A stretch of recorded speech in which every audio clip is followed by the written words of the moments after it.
Alors j'ai eu la bonne idée de remplacer mon téléphone portable.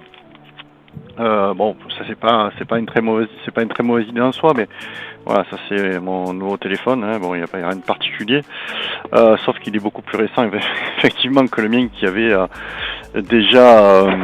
déjà 5 ans, hein, une Nokia 8, donc vieillissant, très vieillissant, très buggant aussi, donc il a fallu vraiment il buguait souvent, il a fallu vraiment que je le remplace.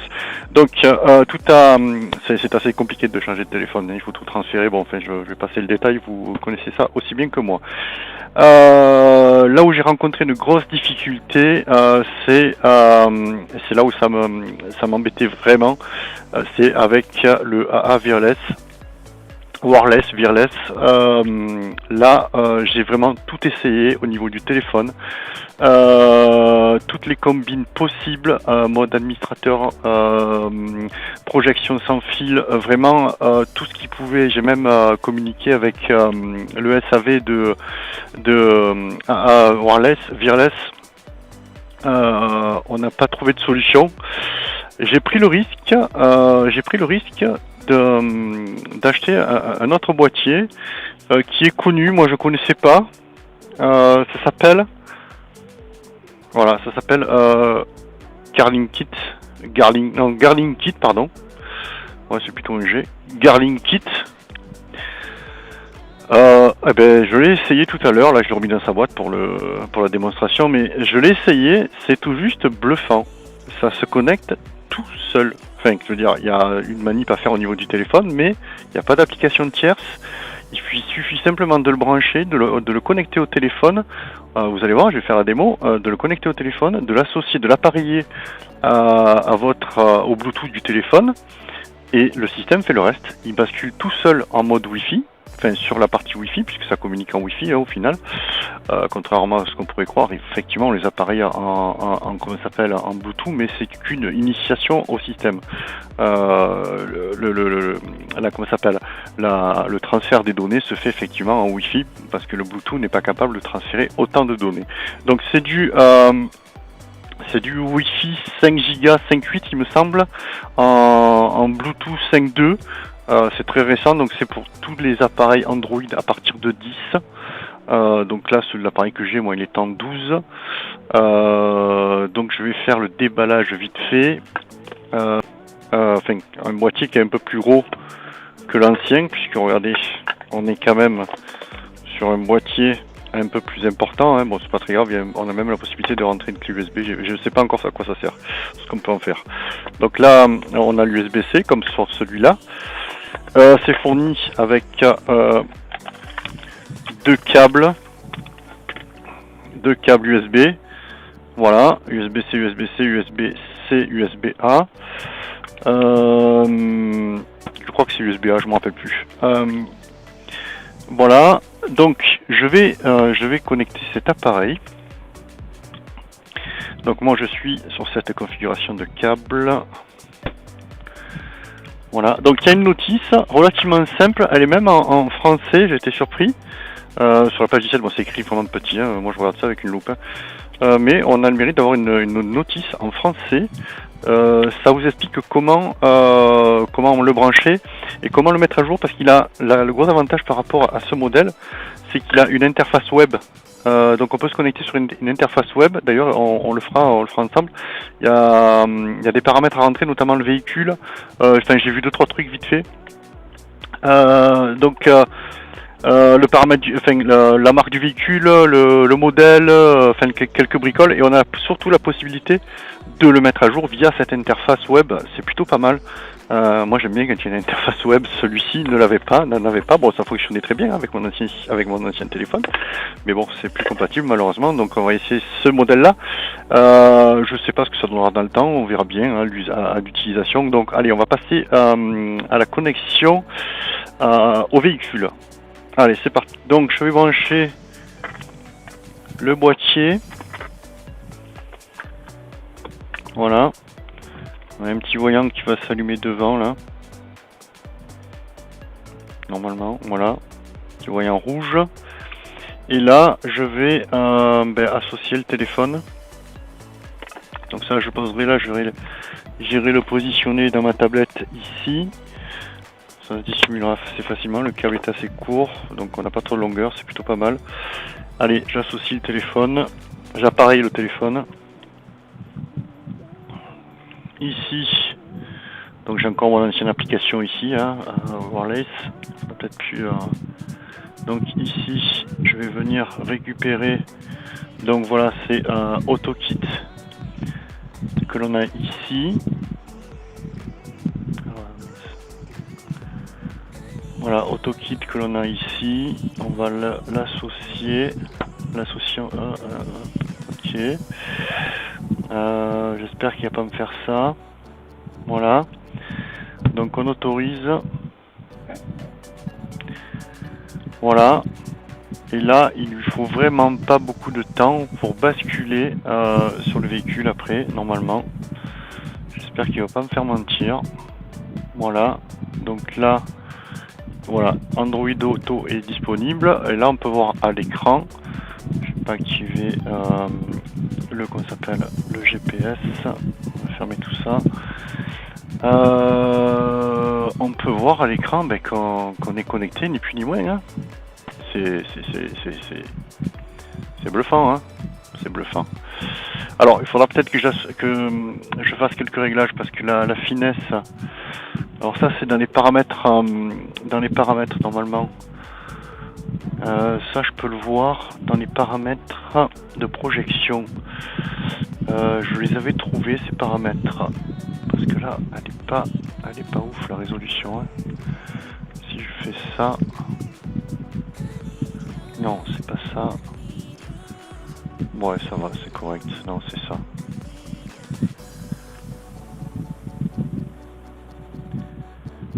Ok. Paramètres. Donc on a tout le paramètre. De toute façon, il est paramétré déjà le système. Là, si je fais ça, on est pas mal. Hein. Donc le son est baissé. Si je mets le GPS, voilà. Ok. Bon, mais ça fonctionne. C'est quand même relativement efficace. Je suis plutôt satisfait de l'investissement. Je vais juste regarder si je peux améliorer. Je sais plus l'affichage. Affichage. Je pense que c'est dans Android Auto que je dois avoir ce paramètre. Là, on va aller dans Android Auto. Je crois que c'est ici. Je sais plus si c'est pas dans les paramètres développeurs. Voilà, parce que tout ça, il a fallu que je l'active quand même. C'était activé. Donc faut pas oublier d'activer. Donc pour activer puisqu'on est dessus, je vous le montre. Il faut taper 6 ou entre 6 et je me rappelle plus, je crois que c'est 10 fois. Enfin, il faut appuyer plusieurs fois sur la version en bas là, ici là. Donc on tape plusieurs fois sur cette partie là et on bascule en mode développeur. Et ici vous allez pouvoir démarrer, enfin accéder aux paramètres développeurs. Donc ici il faut effectivement activer la projection sans fil. Lui il me gonfle parce que le garage est ouvert. Donc en mode développeur, je crois que c'est ici que j'avais touché à la résolution. Alors autoriser la voiture. Là si je fais ça, qu'est-ce qu'il fait? Si je fais tac, là j'ai mis le maximum, autorisé jusqu'à machin.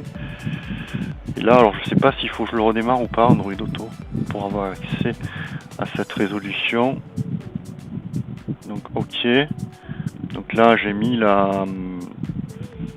Bon ça je sais pas si j'en ai toujours besoin sur Symfony. Mais bon, je vais laisser aller activer le calque de débogage. Et j'ai mis la résolution forcée. Normalement j'étais en mode négociation avec entre l'écran et le véhicule et le téléphone. On peut forcer aussi également, autoriser jusqu'à ça, je sais pas jusqu'à combien c'est capable d'aller.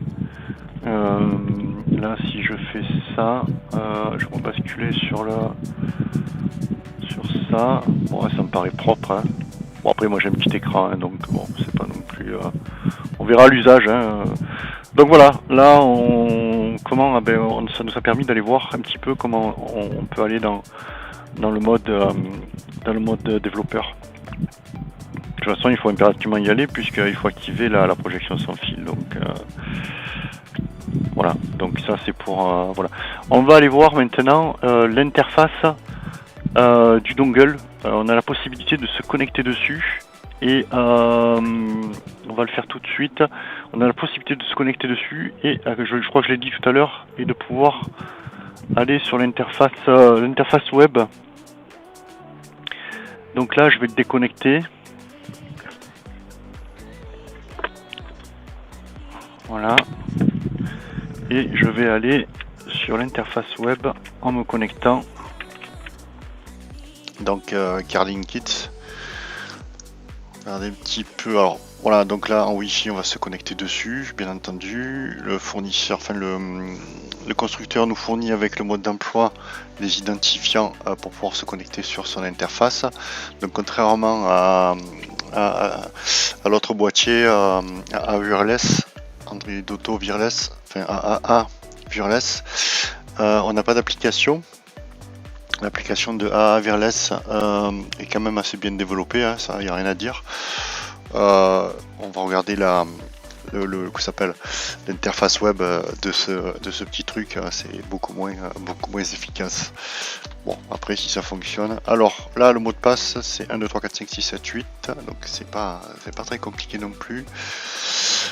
Voilà, on va se connecter dessus. Alors, voilà, donc là son adresse IP 192.168.50.2, ça c'est pour la partie administration. Donc on se connecte à l'application, enfin l'application, à l'interface web. C'est plutôt pas mal ce qu'ils ont fait, sauf que je sais pas pour quel navigateur, j'en ai essayé plusieurs, je sais pas pour quel navigateur ça peut être optimisé, mais bon. Donc c'est traduit en français par le navigateur. La seule chose que je ne comprenais pas, parce que là on n'a pas accès, on a accès à rien en fait. Alors j'ai tout simplement augmenté, j'ai simplement zoomé au niveau du navigateur, et là on accède effectivement aux paramètres. Alors là on peut réduire, hein, donc contrôle molette, hein, bien sûr, comment ça s'appelle, oh je vais y arriver, pour zoomer. Donc ici effectivement on va avoir les paramètres mode de synchronisation. Alors il n'y a rien, mais absolument rien qui c'est un peu plat, je dirais. Par rapport à l'application, il y a quand même un gros écart. Là par exemple, résolution, absolument rien. Donc alors effectivement, on peut activer et désactiver la connexion automatique, les appels téléphoniques Bluetooth. Je sais pas pourquoi on les désactiverait, mais bon. La bande Wi-Fi, on peut la modifier de 4-5 Go. Là c'est pareil, hein, 5 Go minimum, c'est ce qu'il faut. Le logo de la voiture, ben là c'est pareil, on peut pas, hop, on demande, hop. Alors le logo de la voiture, bien. Ouais, là on peut aller chercher, on clique là-dessus, on va aller chercher une image. Bon, on s'en fout un petit peu finalement. Modifier le nom Wi-Fi, bon, pourquoi pas. Voilà, là on a accès à ça. Bon ça me suffit, moi, Bluetooth et Wi-Fi. Donc ça on peut le modifier. Modifier le nom de l'appareil. On peut donner un nouveau nom. On peut réinitialiser. Voilà, là il y a d'autres réglages. Bon, moi à partir du moment où ça fonctionne, j'ai pas besoin de toucher forcément, donc je vais rien toucher. On va revenir. Alors ça c'est un peu bizarre, mais hop, je sais plus. Voilà, c'est ça qu'il faut faire. Il faut zoomer. Là, on va revenir un petit peu en état normal. Tac, là, donc si je zoome, on a la possibilité de voir aussi. Ouais, là le problème c'est que voilà. Donc ça nous donne quelques informations là qui n'ont pas vraiment d'utilité. Qu'est-ce que c'est ça? Hop. La température de l'unité centrale, je pense que c'est le petit boîtier, 50 degrés, ça me paraît beaucoup. Le taux d'utilisation du CPU, le signal Wi-Fi, l'utilisation de la mémoire. Ok, bon, ça n'a pas beaucoup d'intérêt. Bon, voilà, tout ça pour dire que l'interface, bon, on a la possibilité de faire la mise à jour. Je ne sais pas trouver où, mais donc donc là apparemment il serait, enfin, version du logiciel, version initiale, donc je dirais qu'on est à jour, et encore je sais même pas, non, on n'est pas forcément à jour, on sait pas. Ça reste très sommaire comme interface, un peu déçu à ce niveau-là. Mais bon, ce que je retiens surtout, c'est l'efficacité du produit. Hein. On a quand même un produit relativement simple, mais alors très simple à installer. Ça, c'est plutôt pas mal. Pas besoin d'application tierce. L'appareil tel qu'il est livré, il fonctionne, il est opérationnel, donc je vois pas pourquoi on aurait touché des réglages. Donc même si l'interface est très moche et même si elle ne sert à rien, on peut quand même utiliser correctement l'appareil. Voilà, là ici on a l'appareil où c'est qu'on peut le positionner. Donc moi il est dans une boîte à gants, enfin une boîte à gants, la boîte, oui, le vide-poche on va dire, on va l'appeler comme ça plutôt. Voilà, donc c'est très, comment dire, très simple d'utilisation. Là on a les caractéristiques, je dirais, du produit. C'est en anglais mais c'est pas grave. Hop, je vais simplement, voilà, donc voici les, voilà, ça c'est les dimensions, donc ça fait 8 par 4,6. Pour 13 mm, c'est plus gros que mon ancien boîtier, ça y a pas de souci. C'est d'assez bonne facture, je dirais, même si tout est en plastique comme l'ancien système. Hein. C'est fourni avec 2 types de câbles, ça on l'a vu au déballage. Donc après, bon, ça c'est les caractéristiques techniques, la Wi-Fi, donc la fréquence, on va jusqu'à 5 Go8. C'est compatible de Windows 10, pardon, de Android, à partir de Android 10. Alors je l'ai pas essayé avec 9, honnêtement, je l'ai pas essayé. Par contre, voilà, c'est compatible depuis Android 10 jusqu'à aujourd'hui, puisque moi je suis en 12, là il parle de la version 11, mais moi je suis en 12 et ça fonctionne plutôt pas mal. On verra au niveau stabilité, par contre, je sais pas ce que ça peut donner, mais voilà, donc on verra à l'utilisation, à l'usage, ce qu'il en est. Je ferai peut-être un petit retour après par la suite pour une deuxième ressenti. Là, je dirais qu'à chaud, c'est plutôt sympa, c'est vraiment très facile à installer, donc c'est surtout ça que je retiens en fait, hein, c'est la facilité d'installation. Donc allez, je rebranche le boîtier. Normalement celui-ci est censé s'allumer. Voilà, il est allumé en rouge. Bon, je le filme pas, mais c'est pas grave. Là, il s'est allumé en rouge. Normalement, il devrait pas tarder à se connecter au téléphone. Donc là, il se met à clignoter. Voilà, pour l'instant, j'ai pas de réaction particulière du téléphone. Bon, le téléphone, voilà, là, il vient de réagir, donc ça veut dire qu'il s'est connecté. Et là, on est en train de basculer, effectivement, sur Android Auto en mode sans fil. Voilà, c'est plutôt sympa. Je vais déconnecter le téléphone de l'ordinateur puisque je suis dessus pour uniquement filmer ce que je fais sur le téléphone. Voilà, le téléphone est bien déconnecté, hein, on est d'accord, et on a bien Android Auto connecté, hein, donc voilà, j'ai mis une petite caméra pour voir pour filmer les réactions de mon écran. Ici, on est bien connecté, sans fil, hein, on n'a plus de fil. Mais voilà, moi je suis bluffé par l'efficacité de ce petit boîtier. Je verrai à l'usage, mais là c'est vraiment bluffant. Voilà, si vous avez, n'hésitez pas si vous avez des questions sur cet appareil. Avec plaisir. Voilà, avec plaisir.